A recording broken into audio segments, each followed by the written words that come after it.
Welcome to the Heart of the Matter podcast. I'm June On. I co-host along with Nick McCoy and Susan Billings. And our goal is to support the community by getting to know the local business owners and professionals. What's going on, guys? Hey.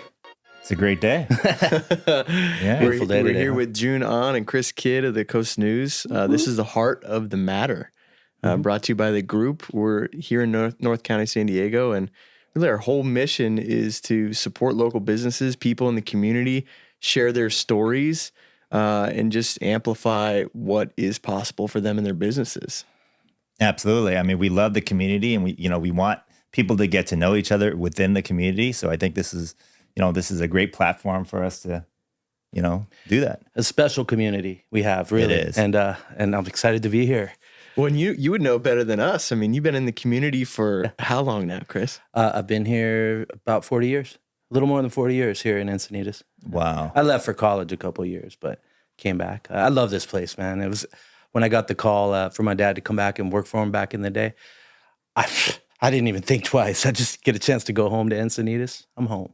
There's something special about this city. I mean, there really is. Encinitas is special. Everyone that even relocates here, there's something that draws people here, and it's pretty amazing. I mean, yeah, and it's not by accident, and we do have some work to do preserving the community character that makes this place special, so it isn't lost to the forces of development and just money and greed. Well, and that's one of the big tensions that I see as a relative newcomer. I grew up in North County, San Diego as well, so it's a special place for me, but I didn't grow up right here in Encinitas. And so as sort of a outsider-insider hybrid, I see this tension between the development and the progress and the innovation going on in the area, Yeah. and all the new players coming in from Los Angeles and San Francisco and other areas. And then a lot of people who are in our neighborhood who are multi-generational, who have been here for 30 or 40 years. So how do you see that tension playing out and finding that balance here in Encinitas? I used to be sort of just reactionary towards it. I used to be a NIMBY, like we call many of the people who not in my backyard, right? But it was sort of an unrealistic stance. I mean, change is the only constant, as they say, right? And I used to just reject it or demonize developers or just quick to resist that change. I think you just need to embrace it and earn a place at the table so you can be a part of it. And so that's been my change in attitude towards it. I do see a different community when I walk out the door here now. Not all bad, but I also want to hold on to some of those jewels that are special to me, that are nostalgic, from businesses that are struggling to stay alive. I want to go support them with my dollars instead of the places that are replacing them, the Starbucks and the corporate franchises that are replacing them. So that's something I tell people too. Vote with your dollars. And you want to be local, support local. Don't just say it, do it. And, exactly. We have a chance to keep the character of the community by voting which businesses we want to be there next year. That's absolutely true. I mean, I believe you don't have to have been born here, raised here to be a local. I mean, really, I think as long as, like you said, as long as you're involved, get involved, support local, and really kind of help the community grow. Get to know your neighbor. I mean, a lot of times I've seen in the last 18 years that I lived here, neighbors that they just don't want to interact. And it's really, it's disconcerting. The power went out, 10 years ago or so. People met their neighbors for the first time. It was out for a couple of days. They come outside and had to borrow something from a neighbor. And it's really, really ridiculous and ironic that it takes that, to connect with them. But there's a lot of good people here. We have people from all over the world coming here now. So there's an influx of a lot of talent.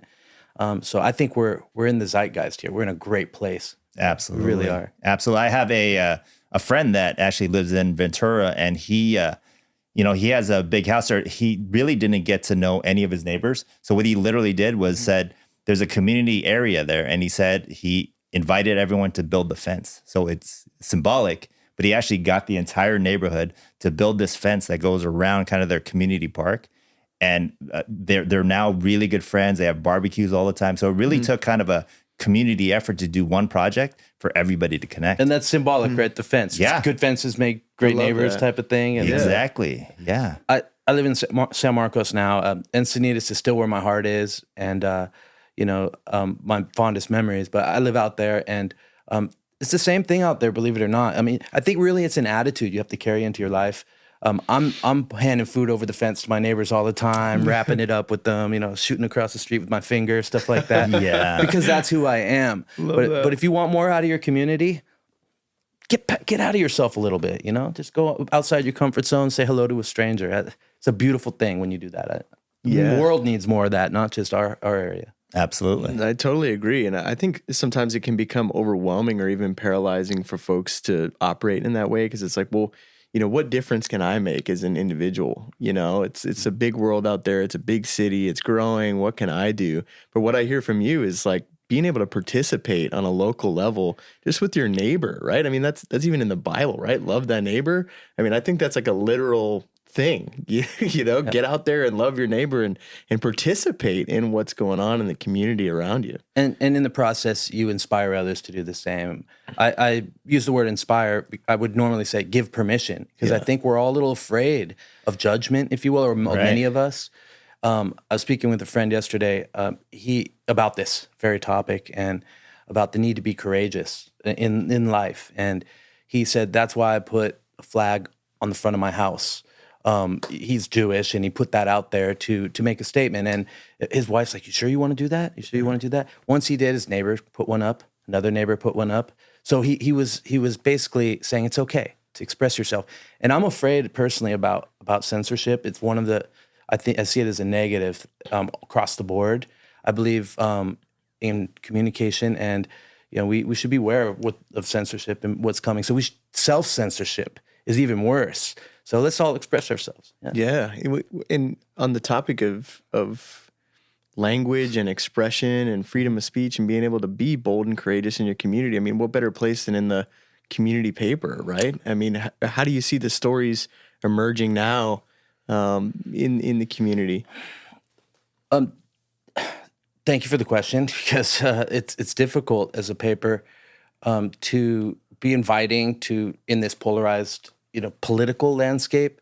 And we have to be careful what we say and that we're fair in our approach and all that.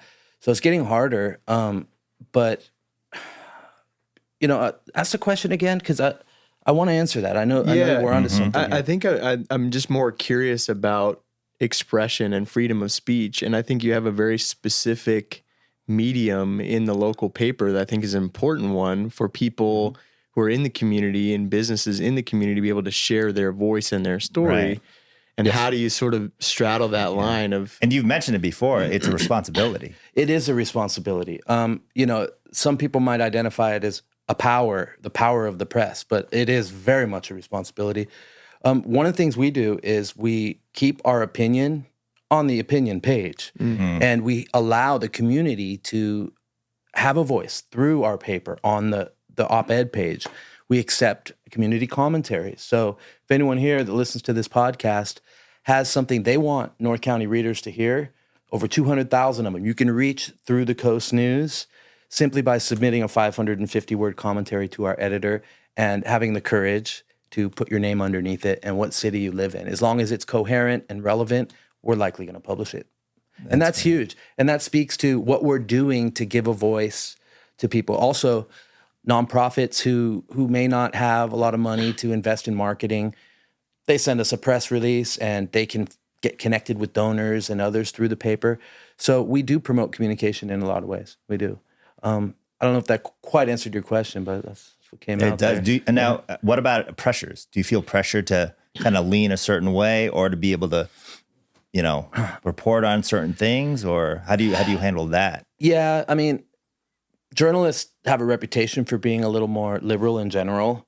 I think that we just need to beware that we're staying sort of in the center, if you will. And that's a generalization. I mean, some stories are just, they live over here and have a little more, liberation theology built in them a little bit, and I personally, I think the hard part is just keeping bias out of the stories. Not only, and being aware that there's a bias in or by choosing which stories you cover, covering stories that matter maybe to conservatives versus liberals, and doing both. So I hope that answered your question too. Sure, yeah. I'm a little bit all over the place with that answer, but yeah. It's definitely It's definitely a responsibility. Yeah, it's a big responsibility. And we can get in trouble if we say something that isn't true. We've had politicians have to pull out of major races before because not because we said something that wasn't true, but we shined the spotlight on them. We caught them, for instance, out at a bar at night flirting with a girl when they're married or things like that. And we just report the news, but all of a sudden this guy's pulling out of the race. Turns out it was a setup. We got duped and pulled into it. Wow. And this is an election year, so we have to be extra careful that we aren't kind of getting worked over by politicians and special interests. What do you think are some of the main positive aspects of local news for people? Well, I just think that being aware of what's going on in your neighborhood makes you a better parent, a better employer. We are a part of an ecosystem whereby we also inform our leaders to make better decisions. And I've heard this at the city council, and I think I told this to you before. I heard the council say, I read in the Coast News that. So we're a platform to create connections through information, and that's really a part of our mission. Major amazing. Part of it. So, I mean, you obviously you grew up kind of in the business. It's your father, founded Coast News. At what point did you kind of decide that this is what you want to do? Yesterday. No, I'm joking. Yeah. Okay. Every day I make a new choice, right? To get up, suit up, and show up. Right. But it's becoming easier because I believe deeply and very deeply in what we do more than ever. And that conviction, people feel that and sense that. But to answer your question, truthfully, it was probably about 4 years into my full-time career at the Coast News. We're talking 2007 or 2008, when I had to kind of let go of some of my childish habits of going out and partying, whatever that looks like, and make a commitment to the paper. And that means just taking it a little more seriously, working harder, and holding myself accountable to a higher standard. At that point, I knew that this was likely to be my career path. But as I go further along, my convictions double and triple down every year, and I'm excited about this next phase. That's amazing. Yeah, I mean, ever since I've met you, you're the same inside of the office and outside of the office, and in the community. And to me, that's amazing that you've gotten to. I don't know if it's a confidence or it's over time you've evolved, and we're always evolving. But your personality always comes out, and it's genuine. That's a compliment. Thank you. I think everyone is attracted to authenticity and realness. And before I may have lacked the confidence to be myself, afraid of judgment, afraid what it might do to my career. But now I wear my imperfections as a badge of honor, and look, I'm human. Come Absolutely. Be human with me. Let's, and, right. And so, yeah, I do. I guess I have to. I like that about myself, that I'm comfortable being myself and being honest and open with things and not being too afraid of judgment. Ultimately, I want to please people. I want to be liked. This is a shortcut to that, I think. Right. Well, and like I said, I mean, I was in your office yesterday. Yeah. I mean, what you've created at Coast News, it's a family, and that's amazing. It's its own community. Mm-hmm. And so, you can see it in the paper. You can feel it when you're reading the paper. You can generally feel that there's a lot of care that everyone on your staff puts into the paper. Yeah. And it's showing love for them, being ready to drop everything and support them when they need it. Giving them a comfortable place to work and come, and just reminding them that the work we do matters. And they're awesome people individually, and we're super blessed to have them. And it hasn't always been like that. I mean, we've had a lot of good people come and go. This squad is solid, and it shows in the product. Yeah. It does. Yeah. It's exciting. I mean, your energy and your enthusiasm and intention behind the paper are all obvious. What are some of the things that you're excited for? Both in the immediate kind of short term or longer term, thinking about the evolution of the paper going forward. Yeah, where do you see it going? There's some work to be done in the short term to develop. Maybe it's a little more financial security so we can expand the work we do. We're not going to grow beyond North County yet as the Coast News. We've created affiliations that allow us to expand the reach of our clients, but really I just want to do more of what we're already doing, Right now, we have reporters covering multiple communities. Every community deserves a dedicated reporter, 4 to 6 stories every week about every city we cover, from Oceanside down through Carmel Valley out to Escondido. At this point, we're only able to provide 3 maybe per community per week, and rely a little more on submissions from the community to round that out in columns. But there's a demand for the local news you can't find anywhere else, and so I just want to meet that demand. Similarly, I want to build our advertising team up, which funds all of this, so that we can meet the demand from advertisers for marketing services. And one thing we're doing to tell a better story to advertisers and invite more people to work with us is we're expanding what we can do for them by offering more traditional digital marketing services, if that makes it traditional digital. I guess it does now. The more popular digital marketing services such as keyword retargeting, website retargeting, social media, things like that, so that those dollars aren't left on the table with clients that want to do more business with us. And I think if we can be competitive and offer a better reporting and tracking, and that's really going to change our game, because it's hard to track newspapers. Right. You know, coupons, QR codes help a little, but that's been a major industry hurdle for us that digital has way better. So looking forward to rolling that out later in the year and some other surprises. Yeah. Sure. Yeah. There has to be a balance, a little digital, but again, we've had this discussion before, but there's something about the paper. There's something about reading it. And I do remember as well, during the quarantine when COVID happened, the one constant has always been Coast News. And when you turn on the news, especially CNN or Fox News or whatever you watch, and it's just negative, and you're not really learning about the community. So the Coast News, like you said, it informs people about what's happening locally, and that's amazing. Yeah, and if I think we could tell more positive stories and feature more people in the community that are making an impact, and you'll see us steer a little more towards that direction in the near future. Because we have so many stories to tell. Yes. Your story being one of them, and of the group you've built here. I'd like to feature that in the paper soon. So yeah. So if people are interested in writing submissions or op-ed pieces or things like that, and they want to just engage with you, what's the best way for them to do that? I would reach out directly to our managing editor for anything editorial related. He's the one who oversees our writers, and he's the one who qualifies the submissions from the community. So his email, I'm going to share with your audience now, is Jordan, Jordan, @coastnewsgroup.com. Literally email him up to 550 words with your name and contact information, where you're from. He's going to see it. He's going to consider publishing it in the paper. And I'd say of the well-written, coherent ones, 90% get in the paper. Wow. And if we don't have one week, we're reaching for syndicated opinion content from the California region that may not be as valuable to our readers. So I'd prefer that. And we also host on that same op-ed page letters to the editor. So let's say we tell a story and maybe we didn't provide enough perspective, and the reader's left a little unsettled or unhappy with our reporting. Call us out.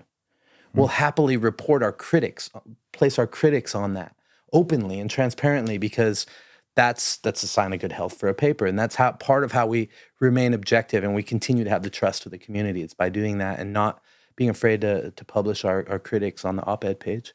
So yeah, Jordan's the one. You have something in mind?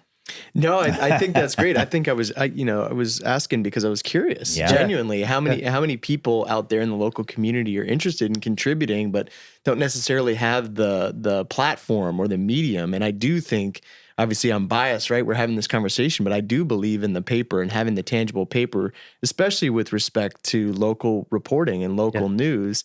And so much of our media consumption now, whether it's on the major national level with these major organizations or just in our pockets every day, is so temporary and so fleeting and so, I don't want to say irrelevant, because there is good information out there.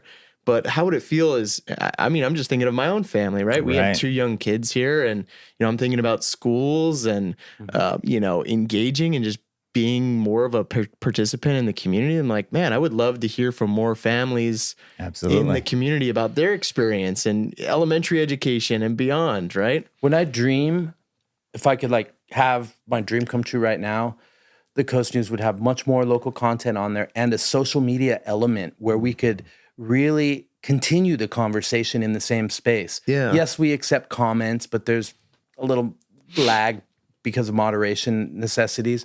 What I want is to be like a social media space locally here someday. And hopefully we can get the tech and get to that place here in the next year or two. Because people do need to feel heard. There's something very cathartic in getting your message out to the community. So it's not hot air. I welcome everybody to submit and watch what happens. I mean, you can literally start a conversation that'll end up in front of our leaders and make change here in our backyard. Well, the readership, if you could say that again, I mean, that really surprised me. Those numbers are real and over decades. So and it's switched a lot from print to digital. Right. Our total audience, print and digital, is 200,000. Engaged monthly users on the website, we're probably in the 160, 170,000 range. Right. Print, it's hard to tell. In our industry, what we do is we take circulation and we multiply it by 3 to get a readership statistic. So it's really hard to tell. And we control our distribution pretty well, but there's a lot of tricks that the industry will use to inflate those numbers. And on the inside, we know what's really going on. We have each other's print bills, and it's a small community. But it's all to say, if you have a message to say, or you have an opinion, or you have something that you want to feature or amplify, it's a pretty significant readership. And people, like you said, people do want to be heard. I mean, proof is in what we've done with the group. It's amazing that people are from different walks of life and people that we wouldn't expect to show up to, our Friday meetups, and everybody loves to just be heard. And then you see people that have been very quiet, but then all of a sudden they see someone else talking. They're like, oh, I can tell my personal story. And now to amplify that with Coast News, that's incredible. In this podcast, that's what you're going to do. And the heart of the matter here is feature those people and tell the story behind the brands. Is that the vision here, guys? Absolutely. You nailed it. You nailed it. Exactly. I mean, when we started this, we thought, man, how could we build relationships, meaningful connections, learn people's stories, and obviously grow our businesses as a byproduct, but not have that be the goal, right? And have it just be a business card and an elevator pitch and then a see you later. It is the heart of the matter. It is who is the person behind this? And really with that premise, we've built out this thriving community of people. And I think that's why we were so interested in engaging with you, because there's so many parallels with what the group has done and what the Coast News has done over the decades that you guys have had all the success that you have. I have a friend, an advertiser, a leader. I see him in the community, Sayat with Instincts Ballet, and he has spoken to me about how meaningful it is when we feature his dancers in the paper. Imagine there's a dancer who's sort of at the peak of their career as an amateur. They're about to age out of the school and have topped out in what they can learn here with Sayat. Being featured in their local paper on the front page or wherever, all of a sudden they get a push to the next stage in their career, and it really can elevate them. And when he comes to me and with the advertising business, we always talk about how we can take that special student of his and try to give them a little love out in the community to get them to that next level. And that's amazing. That speaks a little bit just to the value, of being featured in a paper and being heard through the paper. Yeah, no, definitely. And again, I think people get caught up in their phones and their life, so they don't really connect. And, a lot of times as an entrepreneur, professional, father, mother, you a lot of things you bottle up. You just hold in. You don't think you really, maybe I shouldn't speak. And, what we're seeing is when people are given the platform to, allow them to kind of speak and really be vulnerable, it opens up doors. It opens up, just kind of a relief for them. Like, I'm heard. That's right, Jim. Yeah. You're absolutely right, man. Yeah. Where are we going from here? What's next? What do you want to talk about, guys? I would love to hear a little bit more of the history. I mean, you mentioned your dad and starting it, and we sort of got the high level, but what was it like growing up in a household where your dad started this newspaper and started in our garage? He cleared out the garage and painted it, built a dark room in there. He got some desks from a alley in Oceanside and wired the phone out to the garage and, just started calling on businesses for advertising. It was really kind of a big risk that he took, right?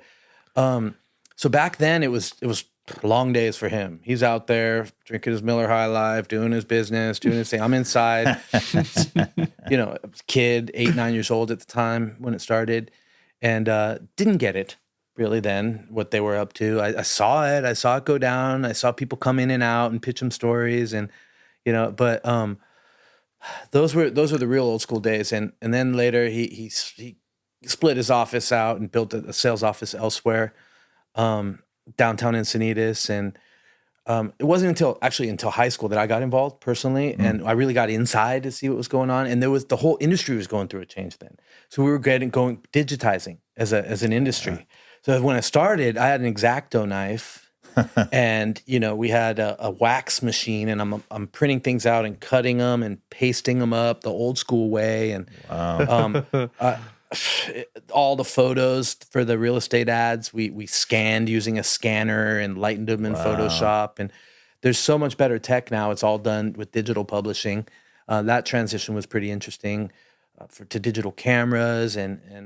So I have seen a lot of the change. I could tell you a lot of stories. I don't know where to begin really on that. So did you get involved with your school paper or was it just immediately right to Coast News? I didn't. I don't know why either. It's kind of, I look back and I ask myself, why not? But I didn't.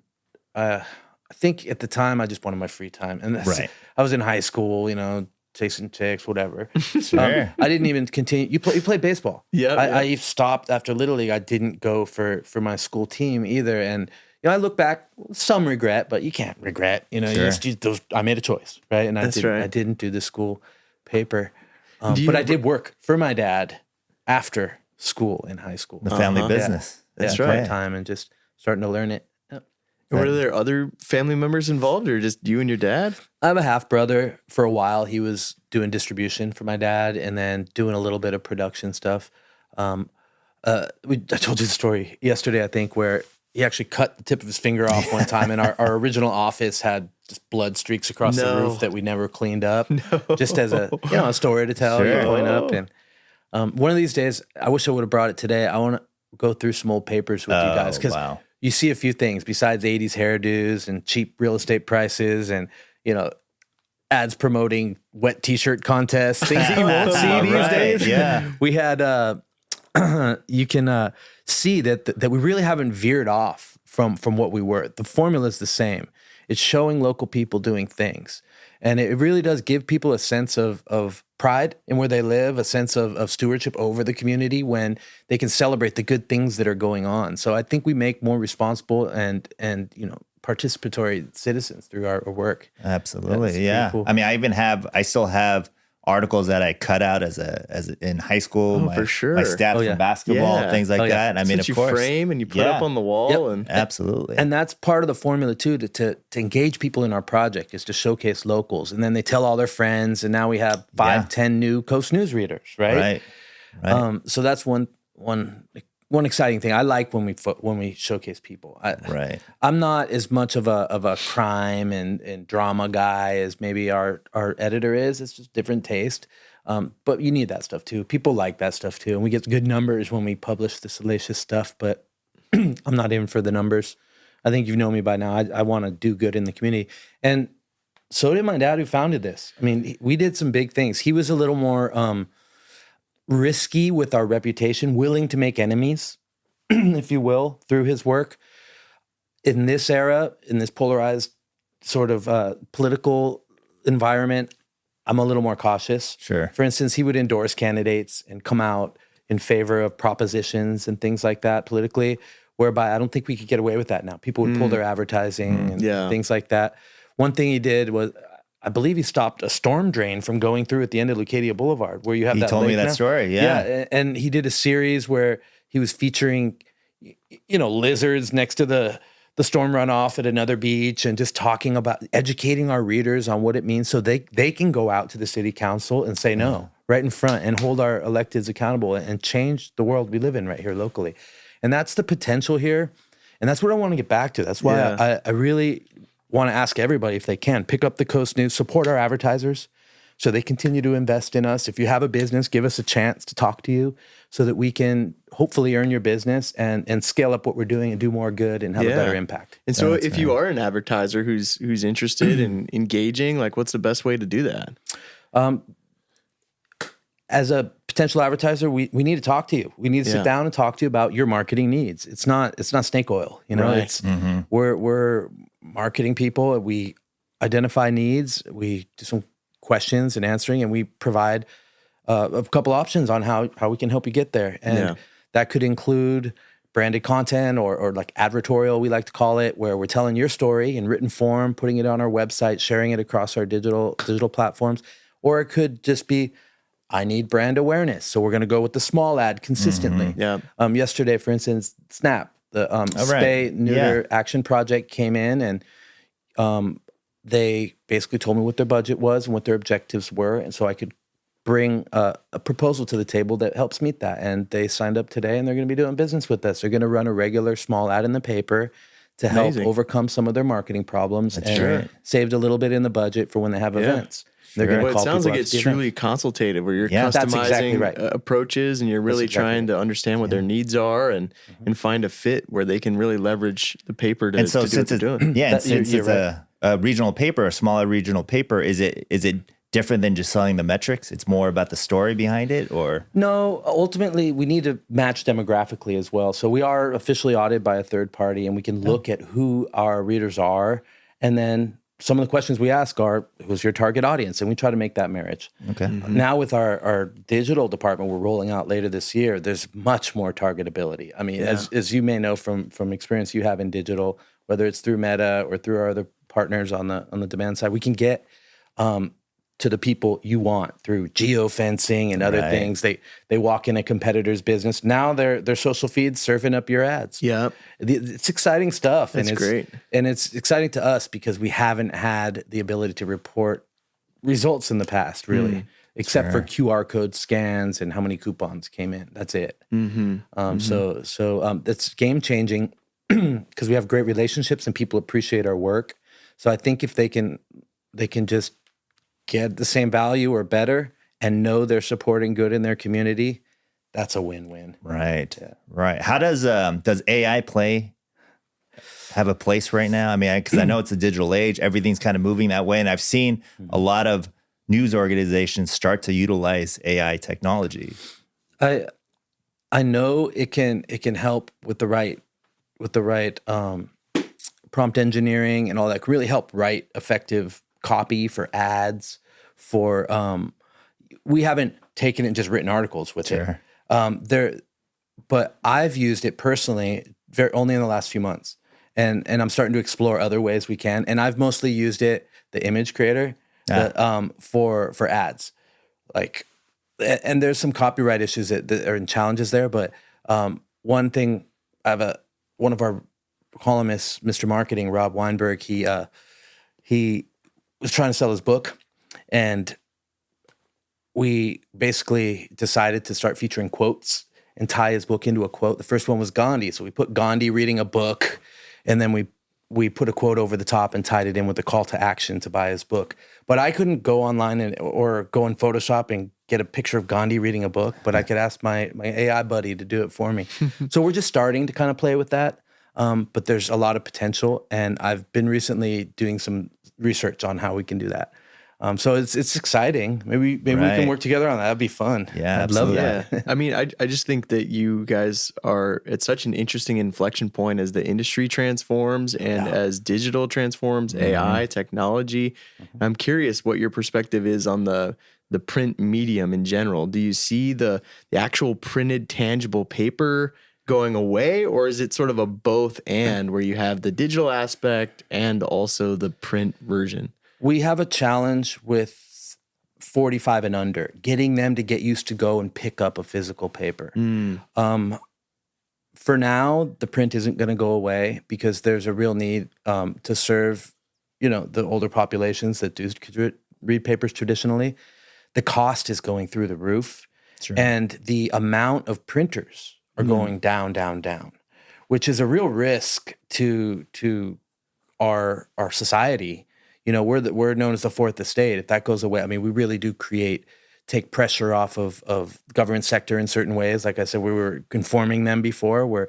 But we're like, when I see cartoons these days, you don't see the dad at the table drinking or, you know, drink his coffee, reading the paper anymore. You don't. And then some of the futurists that write some of the screenplays we see in movies, they're, you know, showing things like e-paper. That's one piece of paper that basically just serves up different content there. I don't think that's going to have the same appeal as physical paper myself. What we offer is credibility, because it can't change in the middle of the night. You know, you print a paper Right. and you can't just change it in the dark of the night. And so that's where some of that responsibility comes. Right. And I think that it's offline. People are gonna realize the cost they're paying by being online, whether it's losing their eyesight or whatever it is. So I think there's a place for a little while, but we'll see. You know, I don't have a crystal ball with me. I left it at home, but we'll see, man. Yeah. Sure. It's an I'm ever gonna do my evolving part to thing. keep it around. Yeah, absolutely. But the truth of the matter is that you can't really trust everything that you read online. I mean, you really don't know. So you're exactly right. I mean, you can't change what's been written. So on a paper, it's tangible, it's there. So And we have an office you can come in and you know, put a gun to our head if we do something wrong. I mean, we don't recommend let's that. not. No, please don't. We're Please not don't. recommending that necessarily, We but bite back. I think there is a lot to be said about just the credibility and authority of, you know, the source, you know, the origin of the information, That's right. especially in the AI age, right? Oh, yeah. And we live here. Yeah. This is our community. You know, That's we're right. stakeholders here. We want to do good in the backyard, in our backyard here. So. Oh, yeah. And even today, when we, you know, for the group meeting today, you know, we brought a stack of the Coast News, and, you know, we were about to start the meeting and everybody's looking at it and people start reading it because it's been such a long time. And there's something about the paper. And they're just to going physically through have and they're it. smelling it. They're like, oh my gosh, this is great. And then they're learning things as they, the smell of the paper. Yeah. One of the guys was like, this is Sunday morning, man. Yeah. This is Sunday morning right Exactly. I love it. here. Yeah. I love it. So if I were gambling man, I'd say print will be around for a long time. Yeah. That's great. Especially I hope as so. censorship goes up online. Yeah. Think about that. And I don't think people are aware of how much it happens and how much the algorithms deprive us of content we may really want, but it doesn't know we want because we haven't shown that to it. And that's another part of the calling for me is I mentioned earlier about how censorship is and ignorance are two of my biggest enemies, right? And I just I feel like we can make a little dent here locally by not being a part of that. And that's hard. I mean, sometimes we have to talk truth to our advertisers. We have to basically hold them accountable for their mistakes. Sure. And the smarter organizations know that, hey, I understand if you got to report on the good and the bad here at our organization, but just please include us. Give us a chance to have a quote in the story, and we're going to keep doing business with you. I've heard that from one of my biggest customers of all time. They spent over $500,000 with us, and he's like, I know you got to tell the story about what's going on here, the board or whatever, but just please call us and include us, get a quote from us, and we'll be good. So that's kind of crazy, but others are unrealistic. You know, hey, you talked about this organization and you didn't put it on a pedestal. I'm pulling my ads. That's happened too. Right. My wife won't let me advertise with you anymore because they're friends with the person you featured. But I think it's an important topic that you're hitting on is not only the nostalgic aspect of the paper as a tangible medium, but all of these things as it relates to accountability and transparency and censorship and freedom of speech, whether it's politically or just being informed locally with the ongoings is very important. And I wonder in your mind what the cost is if local news, not just in Encinitas, but local news reporting in general goes away. That's the most important question I think you can ask. And ultimately, corruption will just come to a higher extent. One of our major roles is to hold our electeds accountable to their campaign promises. And knowing that we're watching, they're going to think twice about doing anything shady. That sounds subtle, but it's really true. And in these what we call news deserts, which are popping up all over the world, all over the nation, a lot more corruption is settling in. Sure. So that's the cost. And what does that corruption mean? It means misallocation of our tax dollars. It means quality of life goes down. So and it's proven that communities that have healthy community newspapers have better credit ratings, have better outcomes in a lot of different ways. And so that and as I learn this, as I go along in my career, it just puts more fire on the flame, man. It makes you want and feel it. Yeah. We feel like we're like kind of protecting these values of free speech that are at risk right now in this world of cultural Marxism. And so I do feel responsible there. And sure, we're only a small paper here in North County, but like Gandhi, one person can make a huge difference, right? I believe so. And we're teaming up with other community papers too. I mean, today I had conversations with multiple publishers, and we're creating local ad networks to support each other, attract bigger advertisers, commiserate once in a while, share resources.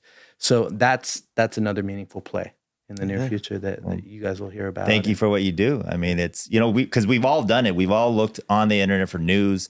You search and you can tell it's catered towards certain things. So it may lean you don't know what's the truth, but what you're doing, you're telling the truth. You're telling the local truth. And like you said, you're holding And if we accountable. miss the mark, chime in on the op-ed page and help correct the course a little bit. Let us see that other perspective. Call us out on it. You don't hear that sentiment endorsed very often in this day and age. Exactly. Give us your feedback, right? Publicly. Yeah. People don't want to hear that. They don't. I reacted at first. I got an email earlier. Someone called me out on some language I used in the email. And they said, yeah, sure, I'll take your meeting, but just don't be so assumptive here. And I said back to them, you're right. I was a little bit. Thanks for calling me out. Look forward to the meeting. You got a deal. right. I won't be that way. Let's meet. So, we need to do that with each other. We need to hold each other accountable to a higher standard. Because the more I think about it, the more just through conversation, I think that the paper and specifically local news reporting is more important now than ever. Bingo. Just because of the shift in language and sort of couching opinions, polarity politically, and just being able to, is anything truly objective? Is anything truly neutral? No, but I think if we can do our best to try to provide that lens for people on a local level, it's nothing but good news for everybody. And I think the world is waking up to that a little bit. And there's some legislation coming down and some other programs out there. I don't think I could speak intelligently about in this format right now that are recognizing the role community papers play in civic engagement, in promoting responsible voters and citizenry. And I think people are going to hear more about that in this year, in 2024, and see that, and it'll be more top of mind why community papers and just independent journalism in general. It could be a Substack journalist. It could be something else. It doesn't have to be a physical paper, but true journalists who are holding themselves to that high standard of AP journalism, objective news reporting. They're my heroes. Sure, absolutely. And especially, again, it's an election year.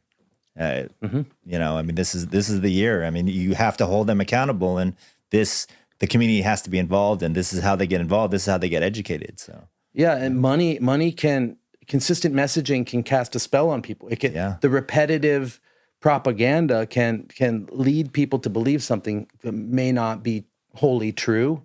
So to have at least one source of objective news in the community to counter all that, the beating over your head messaging is super valuable. And we've made some enemies in the past just calling people out. There was a time during my dad's age, Prop A, where we kind of got on the opposite side of some of the local power players here, the Eckies and Carltus Corporation. They wanted to, in their opinion, save the flowers. That was the campaign, but they wanted to change their mind about developing an area that they had set aside in perpetuity in a deal they made with the city to develop another space. So they changed their mind less than 10 years, 15 years later, and we called them out on it. We invited the community to submit poems on Prop A and really got involved more than I would had I been the leader there. But I learned a lot through that, and I think it brought the Coast News into the homes of the locals who really care here and realized that we were an ally to them. Now in this era, we can't. I personally don't think we can take that risk, and I challenge you to tell me. Maybe we need to. Maybe there's issues you guys care about that we need to really get behind, and I'm open to hear that. But right now, I'm a little bit. I want to be inclusive of everybody, and And people are confused out there. They think you're red or blue or you're not, and it's not like that. Sure. It really isn't. And I want to transcend that. Absolutely. And I think that's what's good about Coast News and what you kind of cultivated is that consistency. I mean, people know that you're going to get a certain thing from Coast News that the truth, and it's going to be consistent. So I think that says a lot. That does a lot. Trust is hard to earn. It's easy to lose, right? Right. So we're careful, but we make mistakes. And you guys call us out there in the community. It happens. Well, it's an important work. It's relevant work. It's impacting the community. And what are some ways, some like practical, we're not asking our listeners to agree with everything that we're saying here necessarily, but we are asking them to take action. So what are some specific, practical steps they can take just to sort of support Coast News and get involved? Yeah. Well, read the paper. Take a look at it. You'd be surprised. There's something in there for everybody. There is. And read us for a little bit. I suppose pitch us story ideas. Be a part of it by, you see something that matters in your community, point us in the right direction and we'll get after it and we'll tell the story. I mentioned supporting our advertisers. I'll say it again because that's how we stay in business. They're our lifeblood exclusively. We do accept donations, but we're not panhandling out there on the street and we really haven't seen a lot of that. We just want to invite everybody to enjoy the paper, share it with somebody, submit story ideas, advertise with us. That's it. Find us online. I mean, we're thecoastnews.com. We have social media pages. We sign up for our newsletter. You'll get good stuff. Where can people get the actual paper? That's a good question. There's probably 500 or so locations in North County you can pick it up. We offer subscriptions. That's another way to support us. You can find them at Lazy Acres. You can find them most major grocery stores. We try to focus our energies on places where have high traffic, that are efficient distribution places where people are going home, so it gets in the home. We also where people have downtime, car washes, doctors' offices, coffee shops, things like that. And there's racks around town too. You'll see metal racks on the corners, things like that. And those are really just kind of us marking our territory. They're like ads for us. Well, this has been great, man. I really appreciate just getting to know you a little bit more and a little bit more of the Coast News story. And the best part of the Coast News story is yet to come. And we are going to find better ways to include everyone out there in the project. So thank you too for hosting this. I know these things go fast every time, and I don't know how much time we are in on this, but I feel like there's so much more to talk about. Well, we're definitely going to have you back. Again, we're excited to see what's going to happen with Coast News. We're excited to see what's going to happen to the community. Yeah, of course. That's the whole point of this is really to support the communities, support community businesses, and continue this whole kind of mission for us. Thank you both, and I'm going to be glued into the future episodes here too. I've come to know you guys and know you're heart-centered people, and I'm excited to see the future people you have, guests you have here on the show. And is it going to be weekly? What are you guys going to do? How often are you going to put it's going to be an evolving thing, but we're probably going to be filming every other week. Awesome. And we already have a lineup of locals and again, really let the community get to know the people that live here. So, we really want people to feel like they're a part of this big family because you really are. Yeah. You're a part of this community. Exactly. Rogan's getting boring anyways. Yeah, there you go. Exactly. No, but if you're listening or if you guys have people over the Coast News that you feel like would be a good fit for us to sit down and have a chat with, we're all ears and want to sit down and tell great stories like this. Awesome. Look forward to it. Yeah. I'll give it some thought and we'll get some names your way. Take a look at them. That's great. Cool. Yeah. Did we get to the heart of the matter? We got to the heart of the matter. I think so. Awesome. Yeah. That's it. Yeah. Thank you. You're welcome.